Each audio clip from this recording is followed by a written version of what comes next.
थोड़ा बोल से बोला करो, जय सिया राम। राम ही राम है।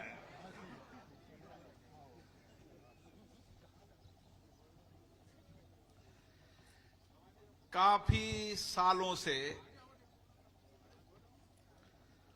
हनोतिया और जेथल पे हाई लेवल पुल बने, ये बहुत पुरानी मांग है।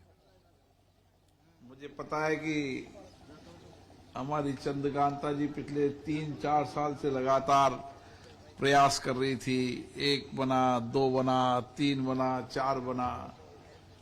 एक बार राज्य सरकार ने स्वीकृत की तो पैसा कम किया, उससे पुलिया नहीं बन पाती थी। इन्होंने मुझसे कहा कि राज्य सरकार तो 6 करोड़ से ज्यादा नहीं देना चाहती। मैंने कहा लगना कितना है कि 18 करोड़। मैंने कहा 18 करोड़ तो गवर्नमेंट ऑफ इंडिया से आएगा। और 18 करोड़ की ये पुलिया का आज हुआ। कल मुझे मिले थे।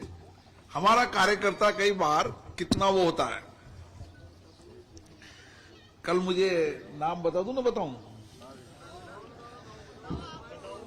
कल परसों तो मुझे मिले बागदा की पुलिया पे।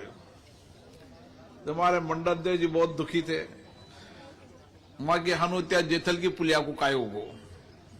मैंने कहा कि भाई जब टेंडर हो गया तो बनेगी सही, बनेगी सही न, लेकिन पहले बन जाओ। और जब मैं पहले और बाद में बन जाओ तो क्या फर्क पड़ता है कि न साहब मां की इज्जत को सवाल।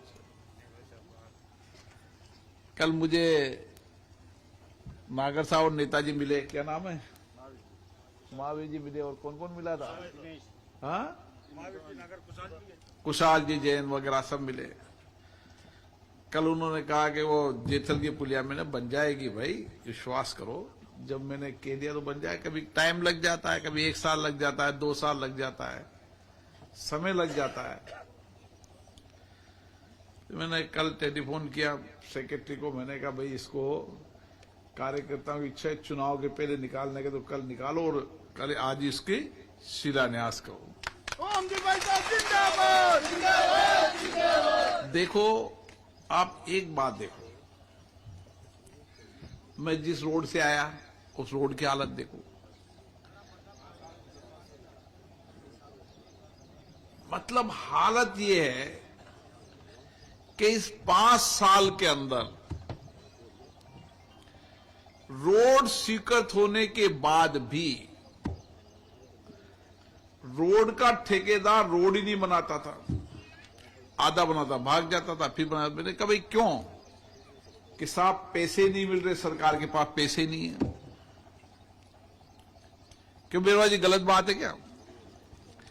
आधा बनाए भाग जाए, आधा बनाए भाग जाए, पैसे नहीं है। पैसे मिले तो बनाओ, या कॉन्ट्रैक्टर छोड़ दे कि साहब कमीशन ज्यादा मांगते हैं। आप देखो पूरे 5 साल के अंदर जो काम कांग्रेस की राज्य सरकारों के थे, मैं कभी बोल नहीं सकता था उस समय तो, क्योंकि स्पीकर के पद पे था और मर्यादा थी। हमारे एमएलए साहब तो तेजी से बोलते थे, भाई इतनी तेजी नहीं बोलती, सही से बात बोलते। 5 साल इस कांग्रेस की सरकार ने राजस्थान को दिवालिया कर दिया। दिवालिया ये हालत। मतलब कभी राजस्थान की आर्थिक स्थिति कमजोर नहीं थी। हमेशा राजस्थान फाइनेंशियल रूप से बहुत मजबूत राज्य हुआ करता था। लेकिन जो पैसा 1 रुपया और धड़ 10 रुपए खर्च कर रहे थे, कोई पता ही था। ये भी काम आधा, ये भी काम आधा, ये भी काम आधा, उसको भी नहीं। मोबाइल मिले तो आधा मिले, टेलीफोन मिले तो ये मिले, मतलब कुछ गेहूं नहीं मिले तो आधे को मिले। मतलब सारे इलाके के अंदर प्रधानमंत्री आवास के पोर्टल जो है उसकी गलत एंट्री के कारण राज्य सरकार को प्रधानमंत्री आवास नहीं मिल पाए। लेकिन 5 साल सरकार ने चिंता नहीं की। भाई केंद्र की सरकार तो देती है, सारा काम एजुकेशन का काम तो राज्य सरकार करती है। मतलब हालत ये थी कि मैं उनको बोलता राज्य सरकार को, वो इस पोर्टल को ठीक कर लो, ये गलत तरीके से चढ़ गई है, इसके कारण सब लोगों को प्रधानमंत्री आवास का फायदा नहीं मिल रहा, इसको ठीक कर लो, कोड ठीक करके नए कोड में डालकर सबको लोडेड कर दो, बाकी सबकी स्वीकृति मैं दिल्ली में बैठ के करा दूंगा। मैंने वहां अधिकारियों को बुलाया, मैंने कहा आप इस कोड को ठीक कर दो, नहीं तो प्रधानमंत्री आवास से सब वंचित रह जाएंगे। और आम आदमी नहीं समझता, आम आदमी तो महिला युवा को मकान नहीं मिलियो।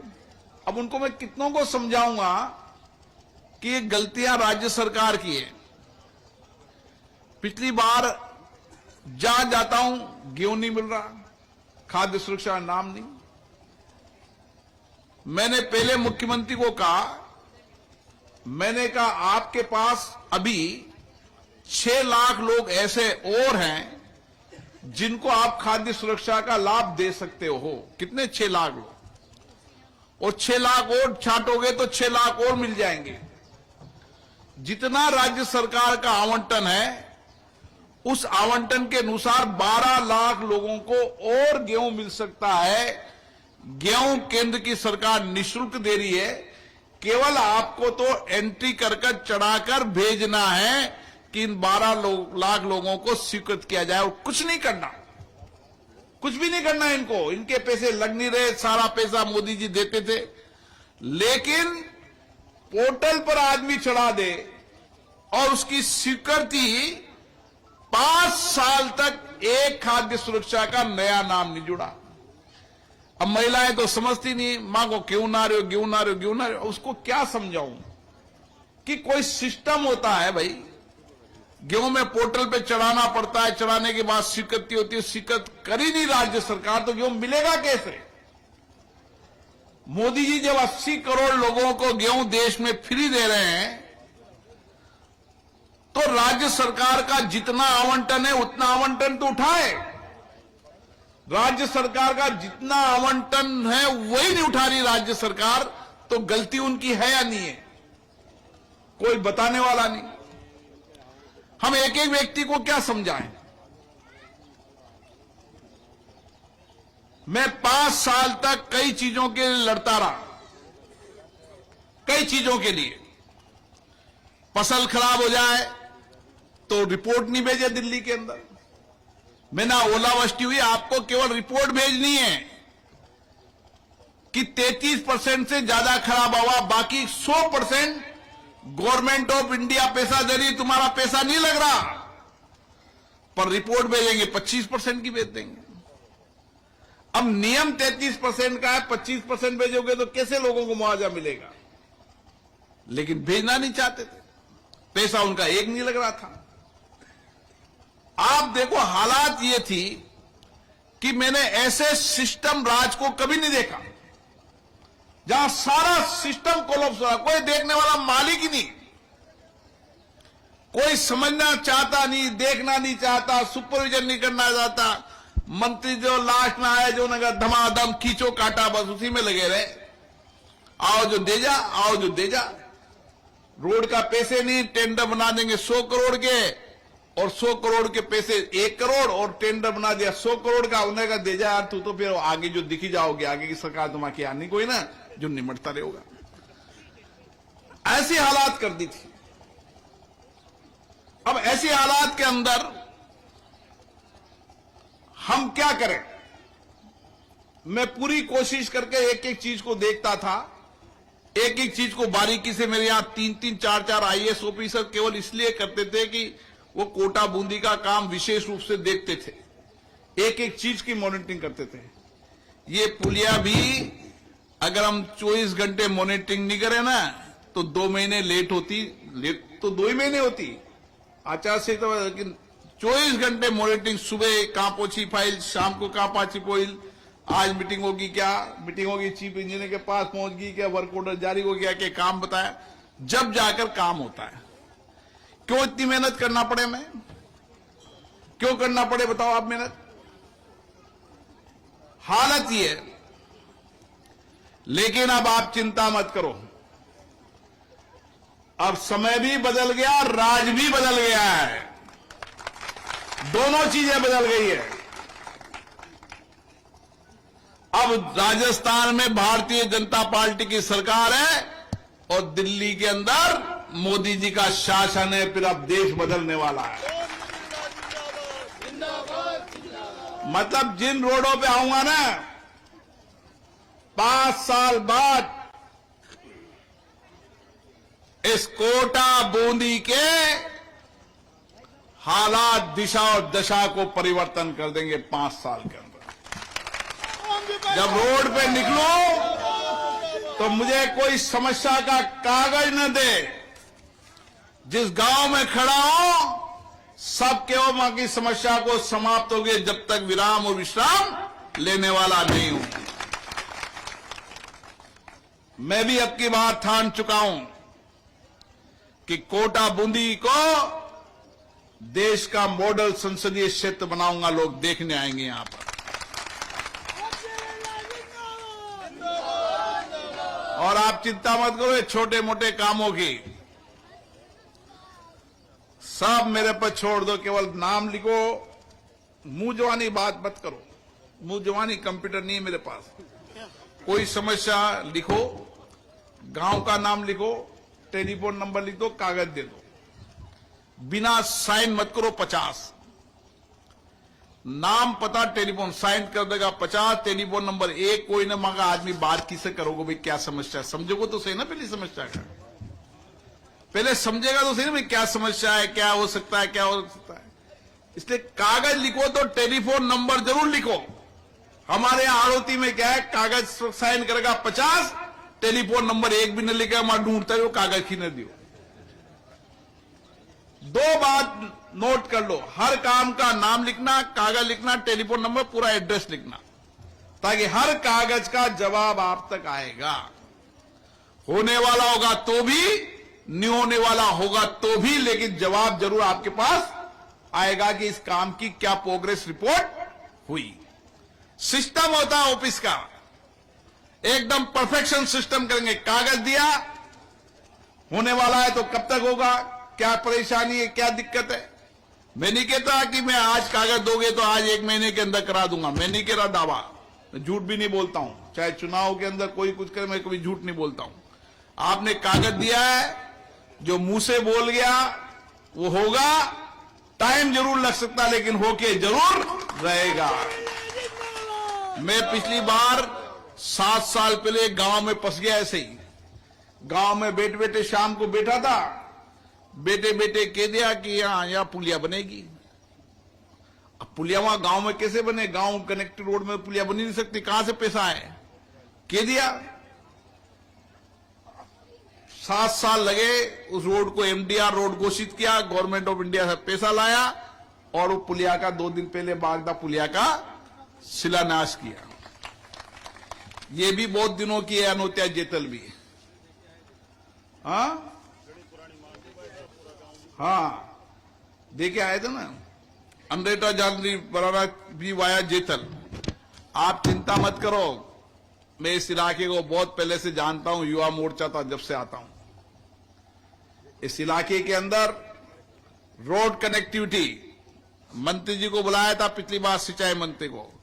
मैंने कहा छाटो कोटा बूंदी के अंदर हर खेत तक 5 साल में पानी पहुंचना चाहिए। कैसे पहुंचे ये हमारी जिम्मेदारी है।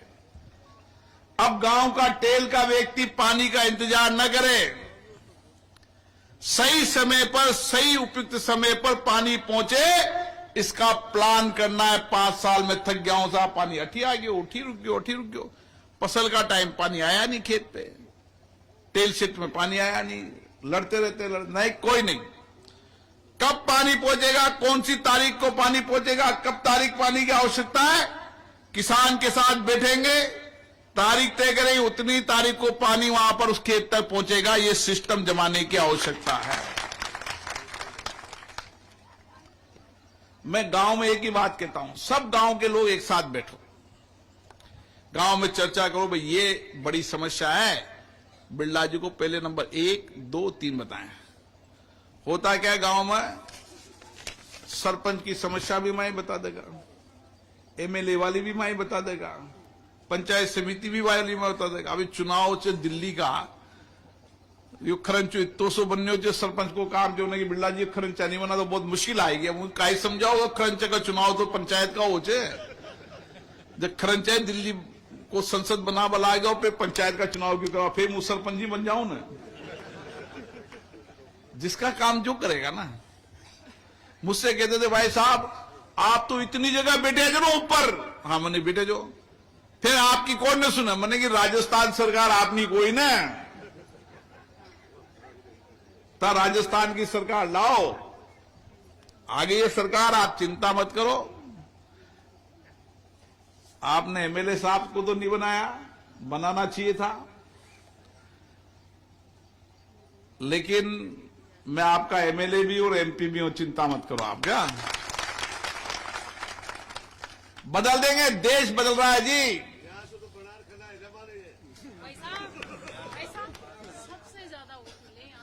मैं नहीं कह रहा, मैं कह रहा हूं देश बदल रहा है। देश, ये चुनाव देश को बदलने के चुनाव हैं। ये चुनाव नए भारत, विकसित भारत बनाने के चुनाव हैं। देखो समय कितना बदल रहा है। 500 साल तक लड़ते रहे, राम मंदिर के लिए लड़ते रहे, नव मंदिर बना नहीं बना बताओ। 370 से 75 साल से लड़ रहे थे, 370 हटी ना हटी। अंग्रेजों के कानून से कानून चल रहे थे, नए कानून भारत में बने नहीं बने। 3 तलाक, अंतर जातियों धर्मों के आधार पर अंतर, 3 तलाक समाप्त हुआ नहीं हुआ। कहां देश बदल रहा है जी। दुनिया के अंदर भारत के प्रधानमंत्री सबसे लोकप्रिय प्रधानमंत्री क्यों हैं? क्योंकि उन्होंने देश को आगे बढ़ाया, अपनी पूरी जिंदगी देश के लिए दी है। अरे इस उम्र में भी द्वारकाधीश के दर्शन करने के लिए कोई जा सकता है समुद्र के अंदर? वो मोदी जी जा सकते हैं जिनका इतनी धार्मिक आस्था है। फिर अपन कांग्रेस के एक नेता मुझे मिले कल, उन्होंने कहा भाई साहब हमारे सामने दिक्कत ये है कि हम प्रचार करने जाएं तो क्या कहें लोगों से, भाई हमें वोट दो तो क्यों दे। मैंने कहा क्या बोलोगे? हम ये कहें कि राहुल गांधी जी को प्रधानमंत्री बना तो जनता मानती नहीं है, हंसती है जैसे आप हंसे।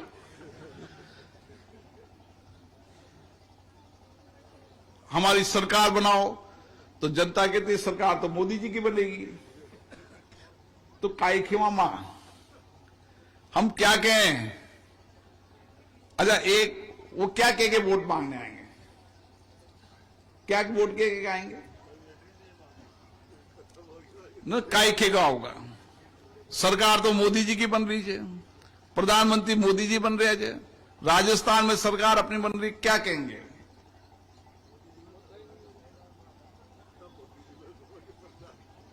इसलिए हर गांव के अंदर हमें निकलना है, छोटी मीटिंग करनी है, बात करनी है, महिला और पुरुषों को समझाना है।